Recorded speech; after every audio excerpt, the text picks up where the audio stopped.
जस्तो मैले गरेको कुरा तिम्रो रोल्पाको भन्छु ल। रोल्पाको कस्तो भन्नाले अब तपाईँ मैले ठ्याक्कै सोध्न नै लागेको थिएँ होइन।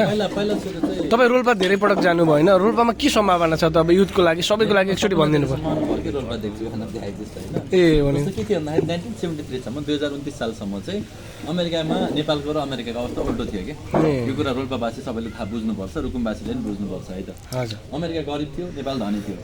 अमेरिकाका युवा हराए होइन, जसरी अहिले रोल्पा रुकुमका युवा पानामा हुँदै हुँदै हिँड्दै हिँड्दै अमेरिका पुग्छन्, त्यसरी अमेरिका युवा हिँड्दै हिँड्दै नेपाल आए त्यतिखेर।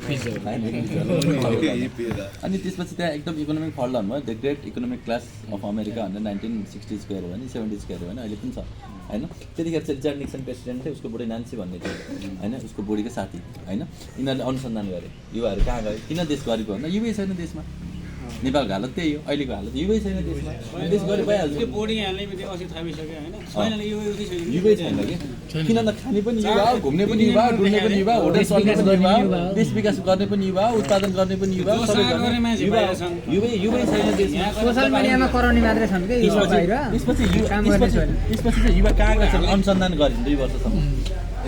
2 वर्ष अनुसन्धानले के निकाल्यो भन्दाखेरि चाहिँ त्यो युवाहरू चाहिँ नेपाल आउँदो रहेछन्, जाँदै नजाँदो रहेछन् त्यसपछि। अहिले अमेरिका गए जस्तै होइन, त्यसपछि के फर्केर आउँदै नआउने किन आएनन् त भनेर अनुसन्धान गर्दा नेपालमा गाँजा वैधानिक अनि आनन्द चिन्हहरू बसेछ यहाँ फर्किँदै नफर्किने। त्यो हिप्पी गाडी लिएर मर्सिडिजहरू बब मार्ली पनि चढ्छन् कि चल्ने मर्सिडिज गाडी उनीहरूले ल्याएको हिप्पी गाडी हो। अनि बब मार्ली पनि है, जिमी हेन्ड्रिक्स पनि है, भयो जति ठुला भएर सबै रमाइलो। अनि त्यो भइसके पछाडि चाहिँ नेपालमा चाहिँ 2031मा चाहिँ 1973 इलिगल गरेर 1974 मा अमेरिकामा लिगल गरेको कि गाँजालाई है। त्यो चाहिँ रोल्पावासीले उनीहरू उतै खाएर उतै बस्छन्। तपाईँहरू खेती गर्नुहोस्, गाँजा खेती पनि गर्नुहोस्, भाङ खेती पनि गर्नुहोस्, हर्रो खेती पनि गर्नुहोस्, बर्रो खेती पनि गर्नुहोस्, अम्ला खेती पनि गर्नुहोस्। तपाईँको रोल्पामा होइन अगरुड हुन्छ, रुद्राक्ष हुन्छ, बोधिचित्त हुन्छ, चन्दन हुन्छ, हर्रो बर्रो अम्ला चिराइतो 5 औँली सब हुन्छ होइन। तपाईँकोमा च्याउहरू पनि लगभग 20 प्रजातिको पाइन्छ, अल्लो पनि उति धेरै पाइन्छ। तपाईँको देश जिल्ला गरिब हुँदै होइन, हरेक जमिनमा पैसा आउने बिरुवा रोप्नु पर्यो। एउटा पालिकामा परिवर्तन गाउँपालिकामा 1 लाख बिरुवा रोप्नु पर्यो। परिवर्तन गाउँपालिकामा सङ्कलन केन्द्र वित्त केन्द्र नर्सरी र कोरिस्टर बनाउनु पर्यो।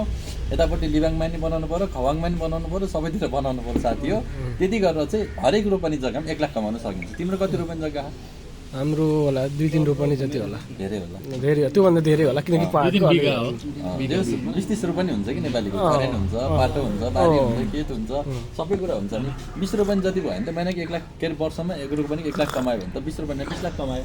20 लाख कमायो भने कसैलाई बाहिर देश जानु पर्यो